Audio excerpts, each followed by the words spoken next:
उमर अब्दुल्ला की पार्टी ने विधानसभा में अलापा पाकिस्तान का राग, भाजपा का कड़ा विरोध। सत्ताधारी नेशनल कॉन्फ्रेंस ने बुधवार को विधानसभा में फिर पाकिस्तान का राग अलापा। नेशनल कॉन्फ्रेंस के विधायक व पूर्व मंत्री अली मोहम्मद सागर ने कहा कि केंद्र सरकार पाकिस्तान से बातचीत की प्रक्रिया शुरू कर हमारे मुद्दे सुलझाए। इसका भाजपा ने कड़ा विरोध जताते हुए कहा कि आतंकवाद और बातचीत साथ साथ नहीं चल सकते। सागर विधानसभा में मुख्यमंत्री उमर अब्दुल्ला के विभागों की ग्रांट पर बहस में हिस्सा ले रहे थे। सत्ताधारी नेशनल कॉन्फ्रेंस ने बुधवार को विधानसभा में फिर पाकिस्तान का राग अलापा। नेशनल कॉन्फ्रेंस के विधायक व पूर्व मंत्री अली मोहम्मद सागर ने कहा कि केंद्र सरकार पाकिस्तान से बातचीत की प्रक्रिया शुरू कर हमारे मुद्दे सुलझाएं। इसका भाजपा ने कड़ा विरोध जताते हुए कहा कि आतंकवाद और बातचीत साथ साथ नहीं चल सकते। भारत की ओर से रिश्तों को बेहतर बनाने के लिए की गई हर पहल के जवाब में कारगिल, पठानकोट व उड़ी जैसे हमले हुए। नेशनल कॉन्फ्रेंस विधायक अली मोहम्मद सागर ने कहा कि पूर्व प्रधानमंत्री अटल बिहारी वाजपेयी व मौजूदा प्रधानमंत्री नरेंद्र मोदी भी कहते हैं कि मसले बातचीत से हल होते हैं। केंद्र सरकार से ये मुद्दा उठाना जरूरी है कि हमारे मसले हल करने के लिए पाकिस्तान से बात करें। सागर विधानसभा में मुख्यमंत्री उमर अब्दुल्ला के विभागों की ग्रांट पर बहस में हिस्सा ले रहे थे। पाकिस्तान से बातचीत का मुद्दा उठने पर भाजपा विधायक बलवंत सिंह मनकोटिया ने विरोध किया। भाजपा की आरएस पठानिया ने कहा कि पाकिस्तान ने बातचीत की पेशकश का जवाब हमेशा हमले के साथ दिया है। वाजपेयी पाकिस्तान गए थे और पीएम मोदी ने लाहौर जाकर पहल की थी। उन्होंने पड़ोसी को संदेश दिया कि भारत पाकिस्तानी लोगों का बुरा नहीं चाहता है।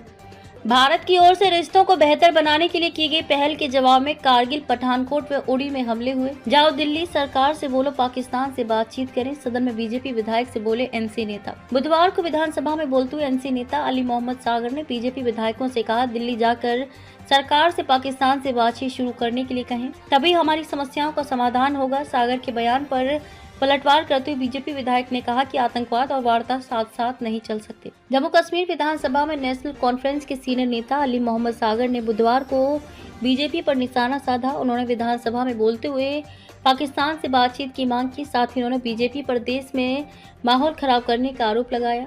उनका कहना है कि नेशनल कॉन्फ्रेंस महात्मा गांधी की फिलॉसफी को फॉलो करती है, गोडसे की फिलॉसफी को नहीं। बुधवार को विधानसभा में बोलते हुए एनसी नेता अली मोहम्मद सागर ने बीजेपी विधायकों से कहा, दिल्ली जाकर सरकार से पाकिस्तान से बातचीत शुरू करने के लिए कहें, तभी हमारी समस्याओं का समाधान होगा। एनसी फॉलो करती है गांधी की फिलॉसफी। उन्होंने बीजेपी पर देश के शांतिपूर्ण माहौल को खराब करने का आरोप लगाते हुए कहा, भाजपा की नीतियों के कारण देश में सांप्रदायिक दंगे हो रहे हैं। नेशनल कॉन्फ्रेंस गांधी की फिलॉसफी को गोडसे की नहीं। नेशनल कॉन्फ्रेंस नेता ने भाजपा विधायकों से कहा, हमें गांधी के रास्ते पर चलना चाहिए, गोडसे के रास्ते पर नहीं। बीजेपी एमएलए ने किया पलटवार। समाचार एजेंसी के अनुसार सागर के बयान पर पलटवार करते हुए बीजेपी विधायक ने कहा कि आतंकवाद और वार्ता साथ साथ नहीं चल सकते। पाकिस्तान के साथ बातचीत पर जोर देना उनके डीएनए का हिस्सा बन गया है। नहीं समझ रहे हैं कि मैं पाकिस्तान से बात कर, ठीक से कह रहे हैं, चाइना से बात कर रहे हैं या अमेरिका से बात कर रहे हैं। आप कह रहे हैं बॉर्डर से आ रहे हैं, हमारे जवान मार रहे हैं बॉर्डर पर, सिविलियन मर जाते हैं, तो जरूरी नहीं। आप नहीं समझ रहे हैं कि मैं पाकिस्तान से बात कर, ठीक से कह रहे हैं, चाइना से बात कर रहे हैं या अमेरिका से बात कर रहे हैं। उत्तराखंड माहिदा हो, शिमला माहिदा तो हुए, अब उनका हासिल कुछ नहीं हुआ, वो दूसरी बात है।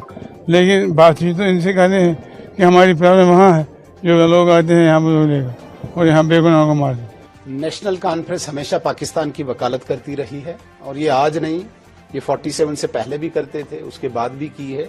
मैं तो मानता हूं कि नेशनल कॉन्फ्रेंस के डीएनए में पाकिस्तान शब्द है और उस दुश्मन देश का शब्द जिसने यहाँ पे खून खराबा किया, रक्त रंजित किया जम्मू कश्मीर को, यहाँ पे हमारे सैकड़ों हजारों जवानों को शहीद किया, उस शब्द को स्थापित करने का विमर्श जो खड़ा करने की कोशिश की जा रही है और भारतीय जनता पार्टी को बिल्कुल कबूल नहीं है। हमने उस दिन भी एतराज जताया था हाउस में और एक लेटर लिख के स्पीकर को मैंने आगाह भी किया था कि इसके विमर्श को स्थापित न होने दें। लेकिन मुझे नेशनल कॉन्फ्रेंस के स्पीकर से भी बहुत नाराजगी है, इतराज है। कहीं न कहीं कोर काडर से ये भी आते हैं, इनको भी बड़ा आनंद आता है जब पाकिस्तान का गुणगान हो रहा होता है, अलाउ करते हैं मेंबर्स को। मैं दोबारा से इनको रिमाइंड करूंगा कि कम से कम इससे बाज आए, अन्यथा भारतीय जनता पार्टी विपक्ष की भूमिका निभाते हुए अपना कड़ा संदेश, कड़ा रुख दिखाएगी और उम्मीद है कि आगे इस प्रकार की घटना न हो, आगे इस प्रकार की बातें न हो हाउस में। इसकी उम्मीद है। एनआईए की रेड्स का हम वेलकम करते हैं, क्योंकि जिस प्रकार से आदरणीय गृह मंत्री जी ने कमिटमेंट की है कि हम जम्मू कश्मीर में शांति को स्थापित करेंगे, और उस शांति स्थापित करने में आज तक मिनिस्ट्री ऑफ होम अफेयर्स ने काफी स्टेप्स उठाए हैं। जिस प्रकार से एनआईए आज उस सपोर्ट स्ट्रक्चर को, उस ढांचे को, जो आतंकवाद को, जो अलगाववाद को, जो पत्थरबाजों को सपोर्ट कर रहा है, उसको हिट कर रही है एनआईए। मैं तो ये उम्मीद कर रहा हूं कि इससे ज्यादा सख्ती से एनआईए और हिट करे, ताकि ये सपोर्ट स्ट्रक्चर खत्म हो, ध्वस्त हो। यहाँ के अधिकांश लोग शांति से जीना चाहते हैं, पीस में जीना चाहते हैं, और वो पीस उनको मिले।